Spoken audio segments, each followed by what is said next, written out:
ক্রমেই জনসংখ্যা কমতে থাকায় শ্রম ঘাটতির সম্মুখীন এশিয়া প্রশান্ত মহাসাগরীয় দেশ জাপান।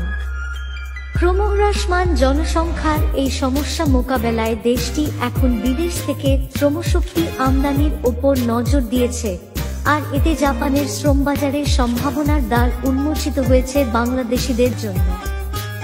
সংশ্লিষ্টরা বলছেন, আরও বৈদেশিক মুদ্রা অর্জনের এই সম্ভাবনাকে কাজে লাগাতে হলে বাংলাদেশকে জাপানের শ্রমবাজারের চাহিদা অনুযায়ী দক্ষ কর্মী তৈরি করতে হবে। এই লক্ষ্যে মধ্য এবং দীর্ঘমেয়াদী উদ্যোগ নিয়েছে মটস ও মালয়েশিয়া এয়ারলাইন্স এর ফাইন্যান্স, HR এবং এডমিন মোহাম্মদ শাফি উদ্দিন।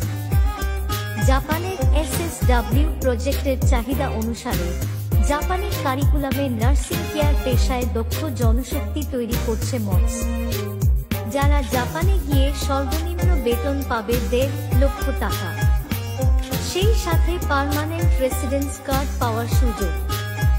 সুতরাং দেরি না করে দ্রুত অনলাইনে রেজিস্ট্রেশন করুন এবং আপনার ভবিষ্যৎ উজ্জ্বল করুন।